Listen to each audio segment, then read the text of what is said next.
जय हिंद, वंदे मातरम। तपस्थली में आपका स्वागत है। शिक्षा संबंधी जुड़ी जानकारी के लिए आप हमारे चैनल से जुड़ सकते हैं, लाइक और सब्सक्राइब कर सकते हैं। देखते हैं शिक्षा संबंधित क्या न्यूज निकल कर आई है। देख, पहला न्यूज है 68,500 शिक्षक भर्ती, जिला आवंटन के लिए शिक्षकों के आवेदन फंसे।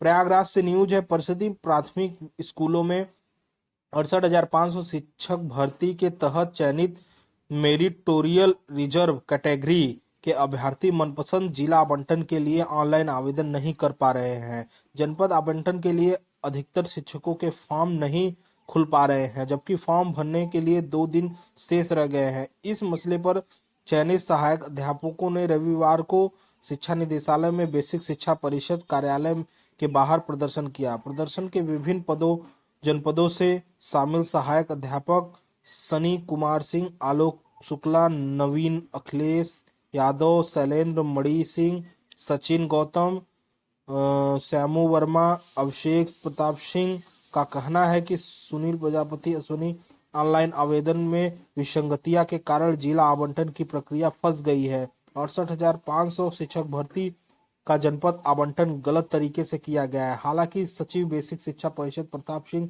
बघेल ने गाइडलाइन जारी की है, जिसके तहत कोई हाईकोर्ट में याचिका दायर करने वाले शिक्षकों को जिला आवंटन के लिए आवेदन का मौका दिया गया। लेकिन समस्या यह है कि अधिकतर शिक्षकों का जनपद आवंटन के लिए फॉर्म नहीं खुल पा रहा है। शिक्षकों का कहना है कि सचिव कार्यालय से भी इन्हें कोई संतोषजनक जवाब नहीं मिल रहा है। उनकी मांग है कि व्हाट्सएप में प्रत्यावेदन और याचिका से संबंधित वितरण न, लेकिन सभी याचिकाओं के ऑनलाइन आवेदन फॉर्म खोल दिए जाएं, जिससे सभी शिक्षक जल्द से जल्द आवेदन कर सके, पसंदीदा जनपद का चुनाव कर सके। अगर तकनीकी दिक्कत है तो तभी शिक्षक के लिए आवेदन का विकल्प खोल देना चाहिए। इसके बाद जिलों में काउंसलिंग के माध्यम से उनका सत्यापन करा लिया जाए। अगर कोई शिक्षक याची नहीं है और गलत तरीके से लाभ लेने का प्रयास करता है तो उसके खिलाफ कार्रवाई है। 1 दिन बढ़ाई आवेदन की तिथि। बेसिक शिक्षा परिषद ने एमआरसी अभ्यर्थी के जिला आवंटन के लिए ऑनलाइन आवेदन भरने की अंतिम तिथि 5 अप्रैल तक बढ़ा दी। पहले 4 अप्रैल तक आवेदन मांगे गए थे। अगली न्यूज देखते हैं शिक्षा से संबंधित क्या है। असिस्टेंट प्रोफेसर के 1600 पदों पर संकट। अमर प्रयागराज से न्यूज है, प्रदेश के अशासकीय सहायता प्राप्त महाविद्यालयों में असिस्टेंट प्रोफेसर के तकरीबन 1600 पदों पर संकट मंडरा रहा है। तकरीबन जनशक्ति निर्धारण के तहत इन पदों पर भर्ती संतुष्ट नहीं की गई है। कॉलेजों में छात्रों की संख्या कम होने के कारण असिस्टेंट प्रोफेसर के पदों की भर्ती भी प्रस्तावित हो रही है। उच्च शिक्षा निदेशालय ने शासन से पूछा है कि इन पदों को समाप्त करना है या भर्ती होनी है। शासन की ओर से अब तक कोई जवाब नहीं आया है। इसी स्पष्ट होने के कारण 1600 पदों की भर्ती प्रक्रिया फंसी रहेगी। उच्च शिक्षा निदेशालय ने अशासकीय महाविद्यालयों में से रिक्त पदों की सूची मांगी थी। सभी जिलों के तकरीबन 2000 पदों की रिक्त सूची मिली है, लेकिन तकरीबन इस बीच शासन ने जनशक्ति साधारण व्यवस्था लागू कर दी, जिसके तहत कॉलेजों के छात्र शिक्षक अनुपात के आधार पर पदों की संख्या तय करनी थी। जनशक्ति निर्धारण के तहत पदों की गणना शुरू हो गई। तकरीबन 1600 पद ऐसे हैं जिन पर भर्ती की जरूरत नहीं है। कॉलेजों के छात्र संख्या के अनुपात में कम से कम हो हो गए हैं। असिस्टेंट प्रोफेसर की नई भर्ती में इन पदों को शामिल किया जाए या नहीं, इनका निर्धारण अभी तक नहीं हो पाया है। इन पदों की समाप्ति की जाए या नहीं, ये भी निर्णय नहीं हो पाया है। उच्च शिक्षा निदेशालय के सूत्रों का कहना है कि कानपुर नगर समेत कुछ जिलों में अभी जनशक्ति निर्धारण नहीं हुआ है। यहाँ से सूचना आने के बाद पदों की संख्या और कम हो सकती है। निदेशालय ने शासन से पूछा कि इन 1600 पदों पर क्या किया जाए। जनशक्ति साधारण निर्धारण के बाद अफसरों को अब कोई चुनौती का सामना करना पड़ रहा है। अगर इन पदों को समाप्त किया जाए तो दोबारा इनका सृजन कर पाना मुश्किल होगा। पदों को समाप्त करना है तो आसान है, लेकिन इन पदों का सृजन करना कठिन है।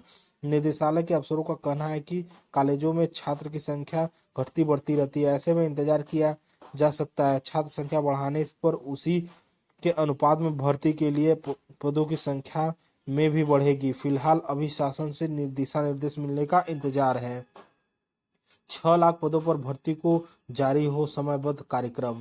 प्रतियोगी छात्र ने सीएम को पत्र मांगी और ट्वीट कर दी जानकारी। प्रयागराज से न्यूज है, प्रतियोगी छात्र छात्राओं प्रदेश के जिस तरह से 100 दिन में 10,000 सरकारी नौकरी देने का वादा किया है, उसी तहत प्रदेश के विभिन्न विभागों में रिक्त पदों पर तकरीबन 6 लाख पदों पर भर्ती के लिए संबंधित कार्यक्रम जारी करने का निर्देश दिया है।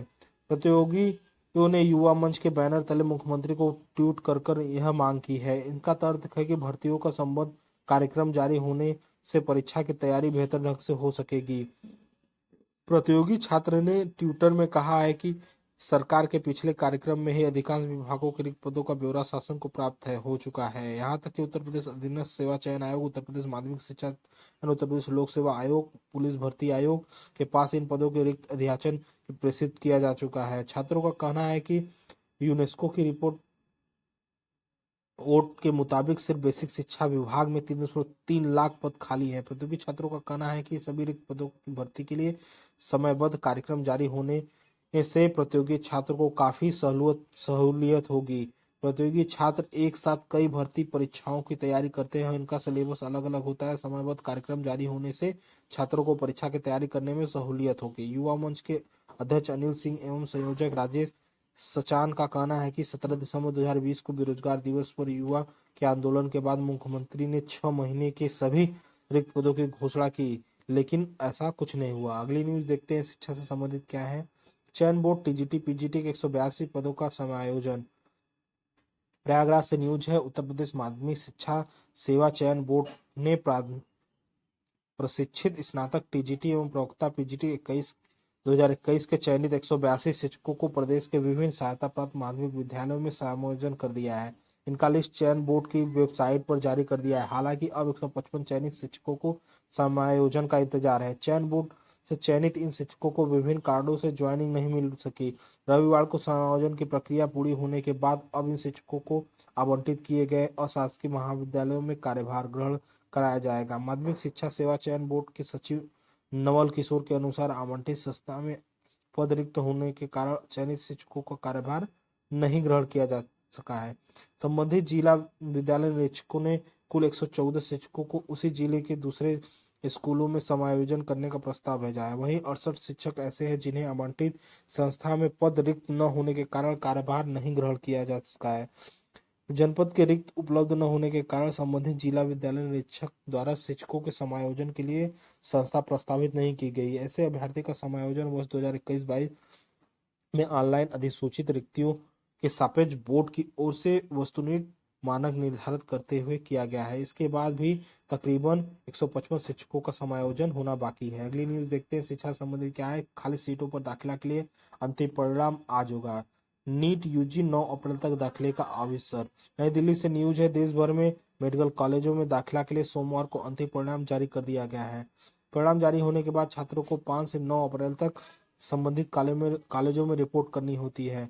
मेडिकल कॉलेजों में दाखिला के लिए अंतिम अवसर है। नीट की काउंसलिंग कर पा रहे मेडिकल कमेटी 10 मार्च तक तीसरे चरण की दाखिला प्रक्रिया शुरू कर दी है। 31 मार्च तक चली दाखिला प्रक्रिया के बाद कई सीटें खाली रह गई। ऐसे देखते हुए अप्रैल को सीट आवंटित प्रक्रिया शुरू कर गई, जिसके तहत रविवार को सभी पात्र छात्र छात्राओं को सीट आवंटित की दिया गया है। अब इससे सोमवार को अंतिम परिणाम जारी किया जाएगा, जिसके तहत छात्रों को वही कॉलेज मिल सकेगा जो विकल्प में छात्र पूर्व चरणों में भरा गया है। अंतिम परिणाम जारी होने के बाद छात्रों को संबंधित कॉलेज में रिपोर्ट करनी होगी, जिसके बाद वो सीट सुनिश्चित हो जाएगी। रिपोर्ट नहीं करने पर बाद में सीट मिलने पर परेशानी हो सकती है। गौरतलब है कि इस चरण में के लिए छात्रों को पंजीकरण के लिए फीस जमा करने की आवश्यकता नहीं है।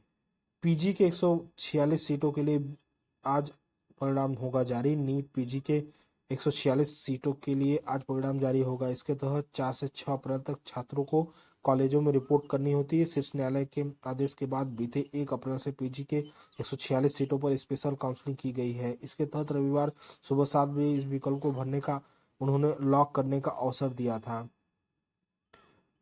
आईपीयू अंतर्राष्ट्रीय छात्रों के लिए आज से खुलेगा दाखिला की खिड़की। गोविंद सिंह इंद्रप्रस्थ यूनिवर्सिटी में सोमवार को अंतर्राष्ट्रीय छात्रों के लिए दाखिले के लिए खिड़की खुलने जा रही है। विश्वविद्यालय के प्रोफेसर कुलपति डॉक्टर महेश वर्मा ने ब्रोशर जारी कर दिया है। जानकारी के मुताबिक कार्यक्रम के दौरान कुल सचिव शैलेंद्र सिंह परिहार स्वागत भाषण देते हुए वहीं जिम्बाब्वे के राजदूत और गाम्बिया के उच्चायुक्त भी कार्यक्रम में मौजूद थे।